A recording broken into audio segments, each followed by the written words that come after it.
आपल्या परिसरातील विकासाचा, विचारांचा आणि राजकारणाचा वेध घेणारे आपल्या हक्काचे व्यासपीठ शिवतेज टाइम्स.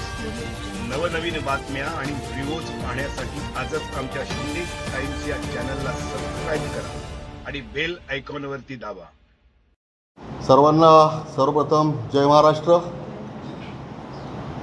आज विशेष आमंत्रित पत्रकार परिषद रोहा तालुका शिवसेनेच्या वतीने जी काय आयोजित केली आहे, या आयोजित पत्रकारितेसाठी जे उपस्थित असलेले ते जिल्हा प्रमुख प्रमोदभाई घोसाळकर, त्याचबरोबर उपस्थित व्यासपीठावर असलेले रोहा तालुक्यातील सर्व सन्माननीय पदाधिकारी व उपस्थित असलेले सर्व शिवसैनिक, गेले 8 दिवस म्हणजे 8 दिवस म्हणण्यापेक्षा आमच्या गोरगरिबांचा नेता कैवारीचा वाढदिवस झाल्यापासून कोणाच्या तरी पोटात दुखायला लागले आणि पोटात दुखायला लागल्यानंतर काय झालं आहे की ते जास्तच कळा मारायला लागल्यात आणि त्या कळा या छोट्या मोठ्या सामान्य कार्यकर्त्यांपर्यंत त्यांच्या कळा वाजवण्यासाठी किंवा पोटदुखी वरती उठवण्यासाठी हे सर्वसामान्य कार्यकर्त्याला वापरून त्याच्याकडनं काहीतरी आमचे दैवत आहेत. रायगड जिल्ह्याचे 3ही आमदार मान्य भरतशेठ गोगावले असतील, मान्य महेंद्र दळवी असतील, महेंद्र थोरवे असतील, हे 3ही आमचे दैवत आहेत. कारण प्रत्येक शिवसैनिकाच्या पाठीमागं अहोरात्र म्हणजे कधीही 24 तास आमच्या पाठीमागं कायमपणे उभे राहणारे आमचे 3ही दैवत. आणि हे दैवत जे काम करतायत हे रायगड जिल्ह्यातले किंग आहेत. आम्ही स्वतः म्हणत नाही, स्वतःला आम्ही म्हणून घेत नाही किंग, तर इथली जनता, रायगडमधली जनता आमच्या 3ही दैवतांना रायगडचे किंग समजते. याच्यातच आमचा शिवसैनिक माना. गेले तुम्ही 8 दिवस बघत आलाय की आमच्या खरं म्हणजे 3ही आमदारांना विशेष करून जी जनसामान्याकडनं मिळालेली उपाधी आहे, एक आमचे गोरगरिबांचे कैवारी, दुसरे आमचे दमदार आमदार, तिसरे आमची शिवसेनेची बुलंद तोफ, असे 3ही आमदारांना उपाधी ही मिळालेली आहे. ही कुणीतरी लावलेली नाही आहे, ही सर्वसामान्य जनतेने दिलेली उपाधी आहे. आणि आमचे 3ही आमदार शेठ या नावाने ओळखले जातात.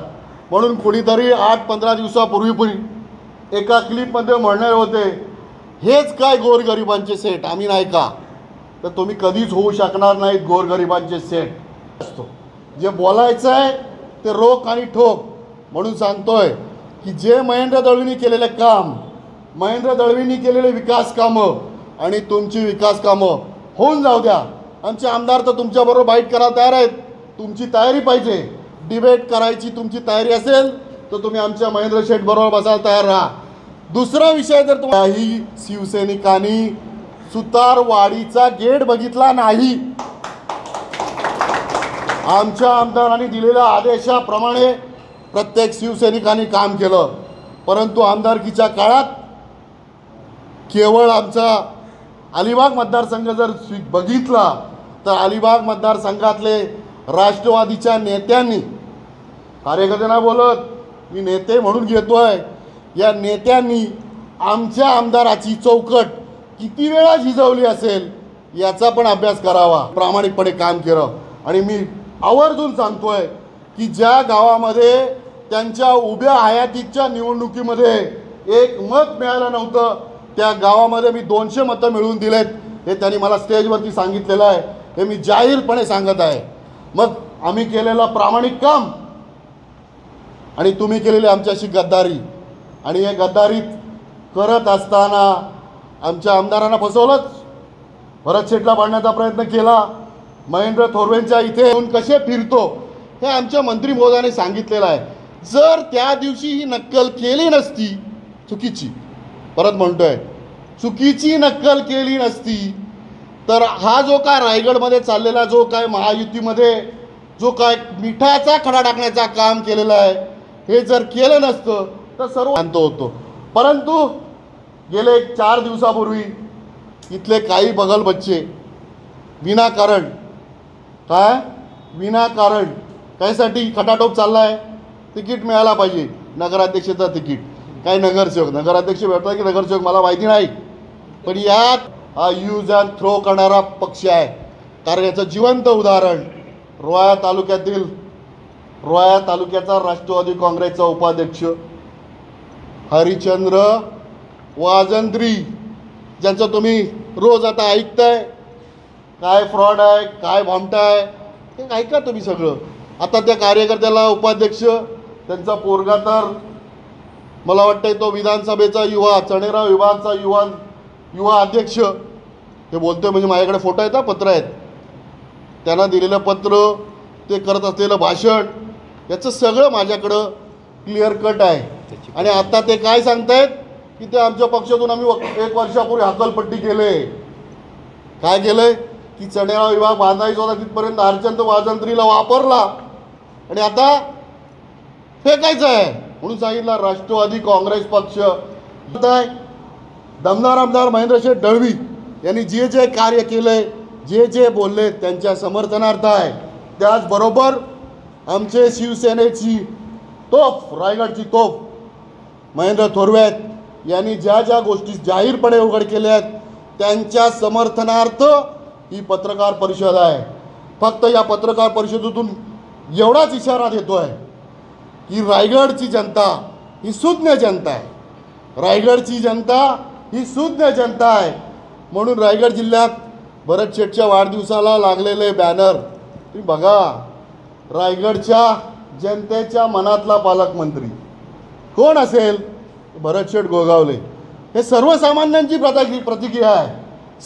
आणि याच्यामध्ये जर फरक झाला, मग तो 50,000चा जर फरक असेल, मग तुमच्या मुलीने देखील गद्दारी केली का तुमच्याबरोबर? असंच घ्यावं लागेल. जर तुमचा आरोप आमच्या आमदारावरती अशा पद्धतीने असेल तर तुमच्या मुलीने देखील 80,000ची मुलगी निवडून आली आणि 30,000चं तुम्हाला मताधिक्य होतं, 50,000 आले कुठून? मग हे राष्ट्रवादी काँग्रेस पार्टीचे जे काय उमेदवार आहे त्यांनी देखील तुमच्याशी गद्दारी केली असं घ्यायचं आहे का?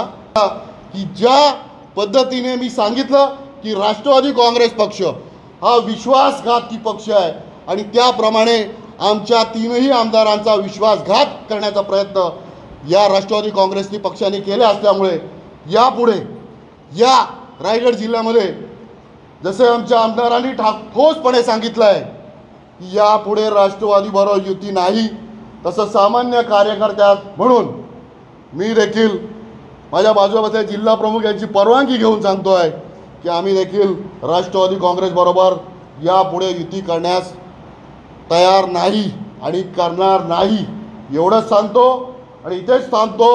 जय हिंद, जय महाराष्ट्र.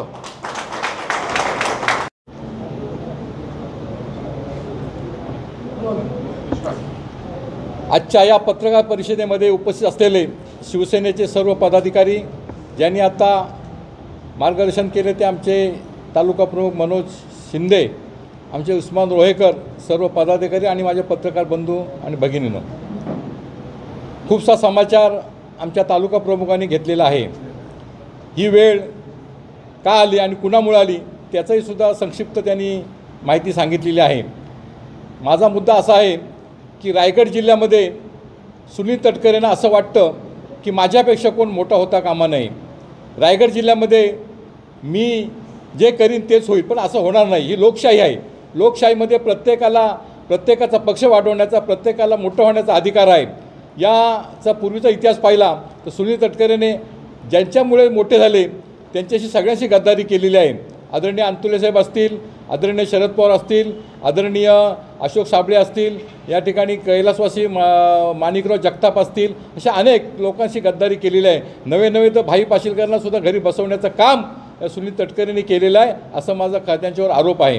आणि म्हणून मी सांगतो 1 तारखेला आमचे नामदार भरतशेठ गोगावले यांचा जो वाढदिवस फार मोठ्या प्रमाणात झाला, संपूर्ण रायगड जिल्ह्यामध्ये नव्हे तर संपूर्ण महाराष्ट्रामध्ये त्याचे बॅनर लागले. आणि हा माणूस ह्या रायगड जिल्ह्यामध्ये मोठा होतोय ही खऱ्या अर्थाने पोटदुखी तटकरे आणि तटकरे कुटुंबाला पडलेली आहे आणि त्याचा खऱ्या अर्थाने त्यांनी ध्यास घेतलेला आहे. आणि म्हणून मी सांगतो तुम्हाला की पालकमंत्रीपद खऱ्या अर्थाने हिशोबाने म्हटलं तर ज्यांचे आमदार जास्त त्यांना पालकमंत्री द्या असं अजित पवारांचं वक्तव्य होतं. आणि मग एक पालकमंत्रीपदासाठी एवढा खटाटोप केल्यामुळे हे रायगड जिल्ह्यातलं वातावरण दूषित करण्याचं काम जे आहे ते काम सुनील तटकरे आणि त्यांच्या लोकांकडून केले जात आहे। या ठिकाणी पत्रकार परिषदा घेतल्या जातात। घारेंना काय अधिकार आहे हो? घारेंना आमच्या सुनील तटकरे घारेंना आमच्या भरतशेठ गोगावले बोलण्याचा अधिकारच नाही। त्या घारेंनी महायुतीचा त्यांनी धर्मच पाळला नाही, त्यांनी उघड विरोधात बंड केलं। आणि मी सांगेन तुम्हाला, राष्ट्रवादीच्या लोकांनी त्यांना मतदान केलं नाही आणि त्यामुळे राष्ट्रवादीच्या लोकांना आमच्या आमदारांचा राजीनामा मागण्याचा अधिकार नाही। पण मी सांगू इच्छितो की खासदार सुनील तटकरेला महायुती म्हणून आमचे श्रीवर्धनचे लोक असतील, आमचे महाडचे लोक असतील, आमचे अलिबागचे आमदार असतील, या सर्व लोकांनी पेंटचे असतील, सर्व लोकांनी पक्षाचा आदेश आदरणीय त्यावेळचे मुख्यमंत्री एकनाथ शिंदे यांचा आदेश पाळून आम्ही एकमेव खासदार या महाराष्ट्रातून एकमेव खासदार निवडून देण्याचं काम शिवसेना आणि युतीने केलेलं आहे। आणि केवळ त्याची लाज राखण्याचं काम आमचे केलेलं आहे। खऱ्या अर्थाने त्यावेळेला ते बोलत होते, मी खासदार राष्ट्रवादीचा नसून मी महायुतीचा खासदार आहे। परंतु 5 महिने नाही गेले तर त्यांनी ताबडतोब त्यांनी त्यांचं रूप दाखवलं आहे आणि आमच्या विरोधात काम करतायत। झालेल्या निवडणुकीमध्ये, आमदारकीच्या निवडणुकीमध्ये महेंद्र थोरवे असतील, महेंद्र दळवी असतील, आमचे आमदार भरतशेठ असतील, यांच्या विरोधात उघड लोकांना काम करण्याचं काम त्यांनी केलेलं आहे। आणि म्हणूनच भरतशेठ मंत्री झाले तर पालकमंत्री होऊ नये म्हणून हा त्यांचा खटाटोप चाललेला आहे। आणि त्यांच्या बगल बच्च्यांना जे मुलाखत या सांगतायत ते अत्यंत चुकीचं असून आमचं चॅलेंज आहे त्यांनी कुठेही रस्त्यावर यावं। आज ते म्हणतात की आम्हाला फिरून देणार नाही। मी सांगू इच्छितो की आमचे गैबी म्हणाले आमचे माणगावचे की शिवसैनिकांना फिरून देणार नाही। मी आत्ताच सांगतो त्यांना तिच्या घरासमोर येतो, कुठे येऊ ते सांगावं। त्या ठिकाणी सुभाष केकाने कार्याध्यक्ष आमच्या संपर्क प्रमुखावर बोलले की प्रमुखांचा संपर्क फक्त 7 वाजता असतो। अरे तुला काय माहिती, तू तुझ्या ग्रामपंचायतीमध्ये काम करणारा माणूस, संपूर्ण मतदारसंघामध्ये काम आम्ही करणार आहोत, संपूर्ण जिल्ह्यामध्ये काम करणारे आम्ही मंडळी आहोत। आणि म्हणूनच मी त्याचे बगलबच्चे जे सांगतायत त्यांना माझं आव्हान आहे की तुम्ही उगाचच या भानगडीत पडू नका आणि सुनील तटकरे शहाणे असतील तर त्यांनी थांबवावं आणि पुन्हा पालकमंत्रीपदासाठी आमच्या भरतशेठ गोगावलेंना या ठिकाणी खऱ्या अर्थाने सहकार्य करावं। आदरणीय नेत्यांच्या मनामध्ये आहे, परंतु केवळ आणि केवळ वरती दबाव आणायचा। पालकमंत्रीपद आपल्या घरात पाहिजे, आमदार आपल्या घरात पाहिजे, सर्वची पदं घरात पाहिजे आणि आपल्याच घरातल्या लोकांना मोठं करायचं। अरे कोण लायकीचा नाही का या शिवसेना मतदारसंघामध्ये आमदार होण्यासाठी? कोण लायकीचा नाही का या ठिकाणी आमदार होण्यासाठी? परंतु केवळ आणि केवळ सर्व पदं आमच्याच घरात पाहिजे, आम्हालाच पाहिजे, अशा प्रकारचं काम चाललेलं ते अत्यंत चुकीचं चाललेलं आहे। आणि विकासाच्या बाबतीत ते बोलत आहेत, विकास काय केलं? आमचा कोलाडचा बघितलं आपण, 17 वर्ष झाली मुंबई गोवा हायवे, तुम्ही गेले खासदारात, आमदारात, मंत्री आहात, गेले 15-17 वर्ष तुमच्या घरामध्ये सगळी पदं आहेत, परंतु त्यांच्या घराजवळचा, त्यांच्या अगदी होम ग्राउंडचा जर रस्ता होत नसतील, पूल होत नसेल तर खऱ्या अर्थाने ही नामुष्की आहे त्यांची। आणि खऱ्या त्यांनी अवलोकन करायला पाहिजे की हा मुंबई गोवा हायवे रोड हा थांबलाय आणि जो रखडलाय हे खऱ्या अर्थाने पाप सुनील तटकरेचंच आहे। आणि ते आपण लोकांना पाहतो किती लोकांचा शाप आहे, किती लोकांचे अपघात होतात, किती लोकांना त्रास होतोय। आणि म्हणूनच मी सांगेन पहिल्यांदा त्यांनी काम करावं, मुंबई गोवा हायवे तातडीने सुरू करण्यासाठी, तातडीने पूर्ण करण्यासाठी शासनामध्ये राहून त्यांनी मदत करावी, अशा प्रकारची माझी त्यांना विनंती आहे। त्याचबरोबर रोहा तालुक्यातला विकास असेल, श्रीवर्धन मतदारसंघातला विकास असेल, हा विकास शासनाच्या माध्यमातून होतोय, वैयक्तिक पैशातून होत नाही। काल झालेला इथं शिवसृष्टीचा लोकार्पण सोहळा, त्या ठिकाणी काय कोण नव्हते, शिवतज्ञ कोण नव्हते का? फक्त स्वतःच्याच घरातील लोकांना बोलवलं, या ठिकाणी आमच्या लोकांना बोलवलं नाही। या ठिकाणी श्रीवर्धन मतदारसंघामध्ये शासनाचे जे कार्यक्रम होतात त्या कार्यक्रमाला युतीचा धर्म पाळला जात नाही आणि म्हणूनच आमचे सर्व कार्यकर्ते नाराज आहेत, शिवसैनिक नाराज आहेत।